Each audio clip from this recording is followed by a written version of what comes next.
Today we are going to deal with topic 4, that is tribunals. So first question arises, what is tribunal? Tribunal होते क्या हैं? तो tribunal quasi judicial bodies होती हैं.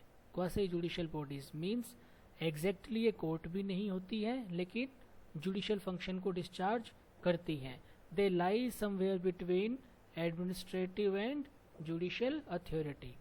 The tribunal being administrative bodies are not purely administrative, they are quasi-judicial bodies. Reason being separation of power. Separation of power बात करता है कि जुडिशरी और एग्जीक्यूटिव दोनों अलग अलग विंग है. एग्जीक्यूटिव और administrative one of the same thing. तो जुडिशरी और एग्जीक्यूटिव दो अलग अलग विंग हैं. इसलिए purely judicial function administrative body perform नहीं कर सकती, इसलिए उनको क्वासी जुडिशियल बॉडी का टैग दिया गया. Not exactly court, tribunals are not exactly court but have tracing of court and considered as quasi judicial bodies. This is a special court और group of people who are officially chosen specially by the government to examine legal problems of a type. इसका मतलब है कि एक special court के तरीके से इसको देखा जाता है जहाँ पर जो ग्रुप ऑफ पीपल या जो अथॉरिटी एक्सरसाइज करते हैं उनको किस लिए चुना जाता है? एक पर्टिकुलर प्रॉब्लम से डील करने के लिए, पर्टिकुलर सब्जेक्ट मैटर से डील करने के लिए. अब ट्राइब्यूनल्स की जरूरत क्यों पड़ी? ट्राइब्यूनल्स की जरूरत इसलिए पड़ी क्योंकि जो ट्रेडिशनल वेज ऑफ लिटिगेशन था उसके अंदर civil procedural law, evidence law, इनके जो प्रोसेस फॉलो किए जाते थे उसकी वजह से कुछ प्रॉब्लम सामने आने लगी. और वो प्रॉब्लम थी टाइम कंज्यूमिंग और overburdened court. Because of lengthy process, जो प्रोसीजरल लॉज का लेंदी प्रोसेस फॉलो किया जाता था उसकी वजह से समय बहुत लगता था और कोर्ट्स भी ओवरबर्डन्ड हो गई थी because of huge pendency of cases. Because of huge pendency of cases. और जो ये दोनों प्रॉब्लम थी इसकी वजह से इश्यूज अराइज हुए. कौन कौन से इश्यूज अराइज हुए? कॉस्टली लिटिगेशन, एक्सपेंस ज़्यादा बढ़ गया, एडवोकेट की फीस भी देनी है, उसके बाद कोर्ट में से ऑर्डर की कॉपी निकलवानी है, उसके लिए भी पैसा देना है, ट्रांसपोर्टेशन का भी है, मिसलेनियस भी एक्सपेंस बहुत हो जाता है. Unnecessary harassment to parties for example due to adjournments. Adjournments का मतलब होता है नेक्स्ट डेट लेना. एडजॉर्नमेंट का मतलब होता है नेक्स्ट डेट लेना. तो इस वजह से पार्टीज को नेसेसरी हरासमेंट होता है. फॉर एग्जांपल एक पार्टी आई है उस दिन सारा अपना काम छोड़ के या छुट्टी लेकर या अपने प्रोग्राम चेंज कर और जब कोर्ट पहुंचती है तो पता चलता है कि दूसरे वाली पार्टी आज एब्सेंट है ड्यू टू कोई भी रीज़न हो सकता है. कोई मेडिकल सर्टिफिकेट दे दिया उन्होंने, कोई और रीज़न शो कर दिया. Justice delayed is justice denied. Justice delayed is justice denied. ये फंडामेंटल प्रिंसिपल है लॉ का कि यदि न्याय देने में देरी कर दी तो मान लीजिए कि न्याय नहीं दिया गया है, क्योंकि जस्टिस एकदम स्पीडी होना चाहिए, तुरंत मिलना चाहिए. जब तक रिलीफ ना मिले टाइमली तब तक उस उपचार का क्या फ़ायदा. इसलिए justice delayed is justice denied. Now objectives for constitution of tribunals. इनके ऑब्जेक्टिव क्या है? जो ऊपर हमने प्रॉब्लम और इश्यूज देखे हैं उन्हीं का सॉल्यूशन करने का इनका ऑब्जेक्टिव है. जैसे speedy disposal of specific cases, reducing the burden of courts, provide speedy justice, save time and money and reduce harassment. ये सारी ऊपर प्रॉब्लम थी. इन्हीं प्रॉब्लम का समाधान करने के लिए ट्राइब्यूनल्स का गठन किया गया. Now come features of tribunal. Tribunal के फीचर्स क्या हैं? Features of tribunal. First, relatively cheaper than traditional litigation. Obviously सस्ता पड़ेगा ये दूसरी लिटिगेशन के मुकाबले. क्यों? क्योंकि टाइम भी कम लगता है, प्रोसेस भी इतना लेंदी नहीं है, पेपर वर्क भी कम रहता है उसमें. Principle of natural justice are followed. देखो आपको मैंने बताया कि ट्रेडिशनल लिटिगेशन में full flash procedural laws follow होते हैं, लेकिन यहाँ पर प्रोसीजरल लॉज फॉलो नहीं होते. यहाँ पर सिर्फ प्रिंसिपल ऑफ नेचुरल जस्टिस को ही फॉलो किया जाता है. Tribunals are more accessible due to less procedure. अब प्रोसीजर कम होने की वजह से एक्सेसिबिलिटी बढ़ जाती है. प्रोसीजर कम होने की वजह से एक्सेसिबिलिटी बढ़ जाती है। जो चीज़ इजी टू रीच और इजी टू अप्रोच होगी उसको कोई भी अप्रोच कर सकते हैं। Tribunals are not time consuming. Again, जब नेचुरल जस्टिस के प्रिंसिपल फॉलो होंगे और लेंदी प्रोसेस फॉलो नहीं होगा, प्रोसीजरल लॉज फॉलो नहीं होंगे, तो अपने आप समय बचेगा। और जो केस 10 साल में ख़त्म होता है वो 3 साल में भी ख़त्म हो सकता है, 5 साल में भी ख़त्म हो सकता है, 6 साल में भी ख़त्म हो सकता है। Tribunal hear dispute more efficiently. इस पॉइंट को आप इससे कनेक्ट करें, tribunal possess more expert knowledge of the subject matter under dispute. इसका क्या मतलब है? इसका मतलब है कि ट्राइब्यूनल को पर्टिकुलर, आपको ऊपर भी बताया था, पर्टिकुलर टाइप ऑफ केसेस के लिए डील करने के लिए बनाया जाता है। फॉर एग्जांपल, सेंट्रल गवर्नमेंट और स्टेट गवर्नमेंट की जो सर्विसेज होती हैं उनसे रिलेटेड कोई भी मैटर है, एलिजिबिलिटी से रिलेटेड, रिमूवल से रिलेटेड, अपॉइंटमेंट से रिलेटेड, तो उस मैटर से रिलेटेड ही ट्राइब्यूनल बनाया जाएगा और वो ट्राइब्यूनल उन सर्विस मैटर के अलावा और कोई मैटर नहीं सुनेगा। तो एक्सपर्ट नॉलेज वहाँ पर बढ़ जाती है। जो काम करते हैं वो एक ही पर्टिकुलर केस पे काम, पर्टिकुलर टाइप पे काम करते हैं और उसी एरिया में उनकी एक्सपर्टीज भी होती है यूजुअली। तो इस वजह से एफिशिएंसी बढ़ जाती है डिस्प्यूट को सुनने की, क्योंकि आपका ध्यान ऐसा नहीं है कि ट्रेडिशनल कोर्ट की तरह आप एक ही दिन में 5 या 6 तरीके के अलग अलग मुकदमे सुन रहे हैं। नहीं, आप एक ही तरीके का मुकदमा सुन रहे हैं। एक दूसरा एग्जाम्पल लेते हैं, कंपनी लॉ ट्राइब्यूनल। तो कंपनी लॉ ट्राइब्यूनल सिर्फ कंपनी लॉ से रिलेटेड मैटर ही सुनेगा और उनको एफिशिएंटली डिस्पोज ऑफ करेगा। Tribunals are relatively free from procedural technicality. Obviously principle of natural justice follow किया जाता है और ये इसीलिए फॉलो किया जाता है ताकि इनको प्रोसीजरल टेक्निकलिटी से मुक्त करवाया जा सके। ये relatively cheaper for traditional litigation, ये सब राइट अप है जो ऊपर मैंने आप लोगों को फीचर्स बताए हैं, आप पोज करके इनको देख सकते हैं।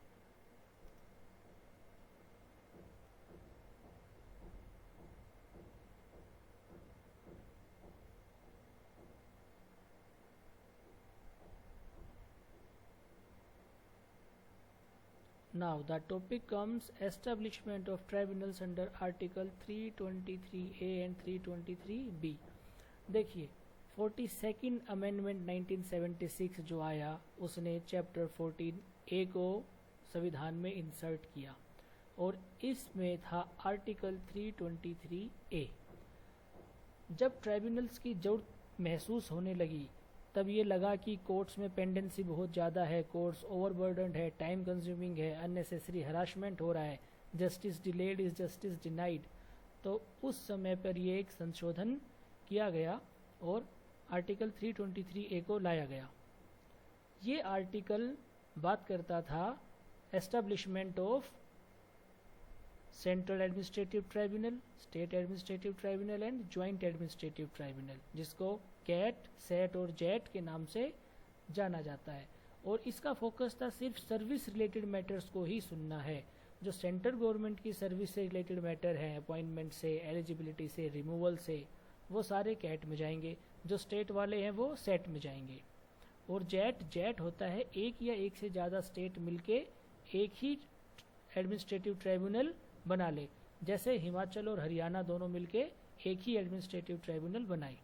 So the administrative tribunal act 1985, ये जो एक्ट है 1985 का, वो इसी संशोधन, इसी आर्टिकल की वजह से बनाया गया था।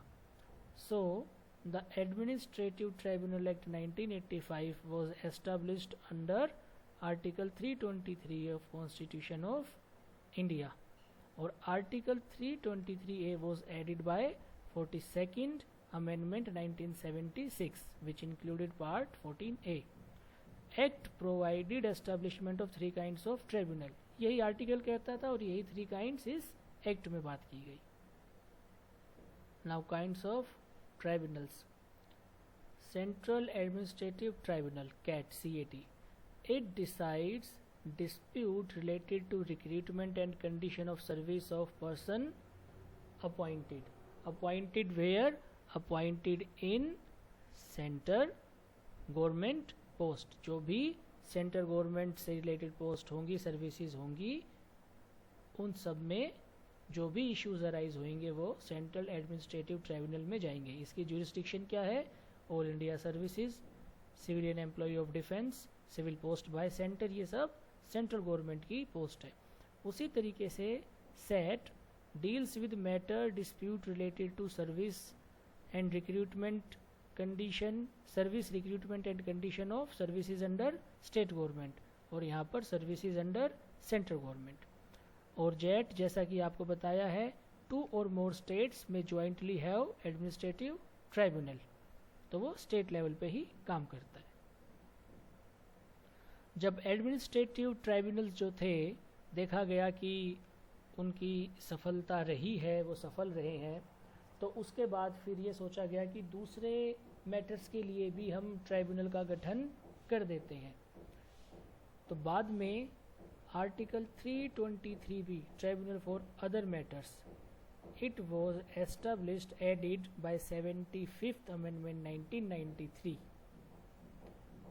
authorizing Parliament and state legislature to establish tribunals to hear dispute related to taxation, foreign exchange, industrial and labor, land reforms, election to Parliament and state legislature, etc. उसके बाद फिर IT tribunals, labour tribunals, election tribunals, NGT, national green tribunal, ये बहुत news में भी रहता है, इन सबको एस्टेब्लिश किया गया। Now comes the difference between tribunals and court. इनके बीच में क्या डिफरेंस है? देखिए, serial number, based on court and tribunal, based on nomenclature. Nomenclature means नाम, नामकरण क्या है? कोर्ट का तो court of law, court of justice, courts, यही नॉर्मल नाम यूज़ किया जाता है, लेकिन इनको ट्राइब्यूनल या क्वासी जुडिशियल बॉडी के नाम से जाना जाता है।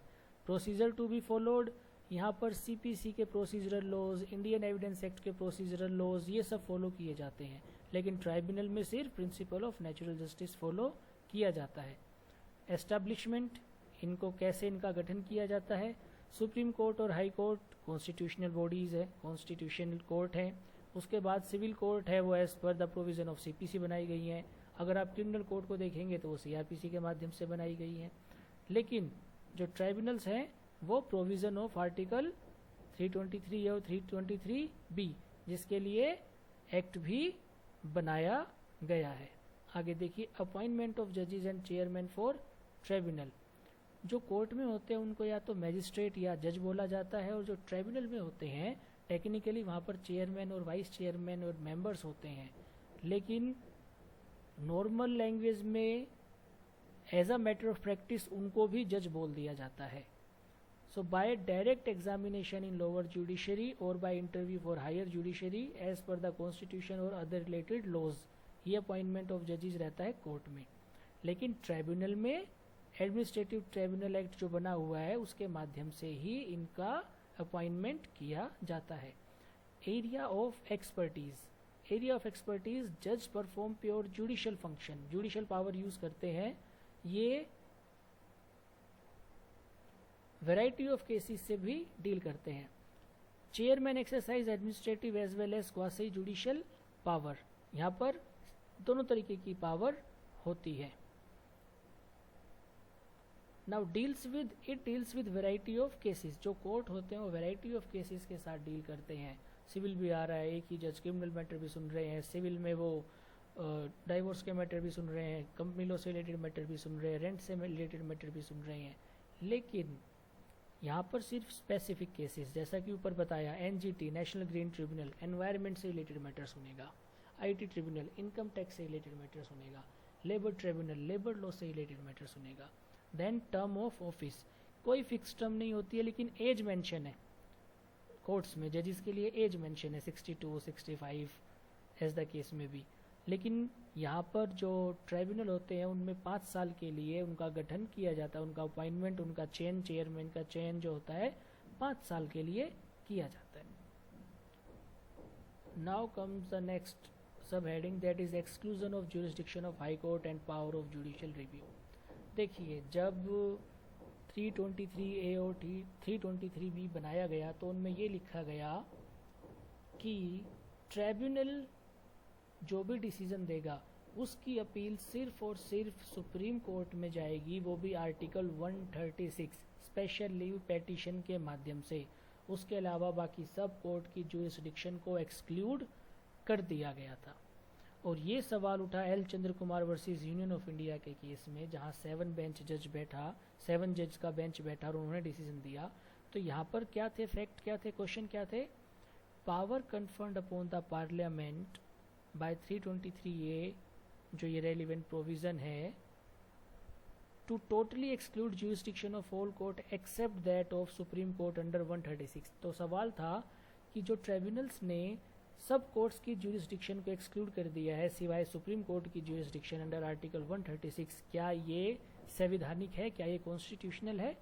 और दूसरा सवाल था, can tribunal be said to be effective substitute for high court in discharging the power of judicial review? क्या हाई कोर्ट को सब्सटीट्यूट करते हैं ट्राइब्यूनल्स? तो दोनों सवालों का जवाब देते हुए कोर्ट ने कहा कि ट्राइब्यूनल्स जो हर कोर्ट की जुरिस्डिक्शन को एक्सक्लूड करते हैं वो अनकॉन्स्टिट्यूशनल है। ट्राइब्यूनल के डिसीजन से अपील जाएगी हाई कोर्ट में। अब गवर्नमेंट ने ऐसा क्यों किया था? गवर्नमेंट ने ऐसा इसलिए किया था क्योंकि जब ट्राइब्यूनल ने डिसीजन दे दिया, डिसीजन के बाद फिर आप हाई कोर्ट में चले गए, फिर दोबारा से वही लेंथी प्रोसेस, हाई कोर्ट के बाद फिर आप सुप्रीम कोर्ट चले गए। तो प्रोसेस छोटा करना चाहते थे, इसलिए ऐसा किया था। लेकिन कोर्ट ने कहा कि नहीं, ये अनकॉन्स्टिट्यूशनल है, it is against basic structure of constitution. जो जुडिशियल रिव्यू की पावर है वो नहीं ली जा सकती, वो हाई कोर्ट सुप्रीम कोर्ट के पास रहेगी।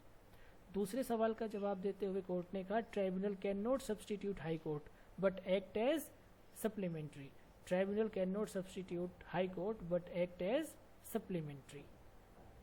अब ये जुडिशियल रिव्यू क्या होता है, इसका बस एक बिल्कुल ब्रीफ ओवरव्यू मैं आपको बता रहा हूँ, बाकी फर्दर डिटेल में इसको दूसरी वीडियोस में करेंगे। If the provision of statute, कोई भी लॉ है जिसके जो भी प्रोविज़न बनाए गए हैं, are found to be violative of any of the article of constitution, संविधान के किसी भी प्रोविज़न को वायलेट करते हैं, then constitutional courts are empowered to strike down, cancel, make void the said provision.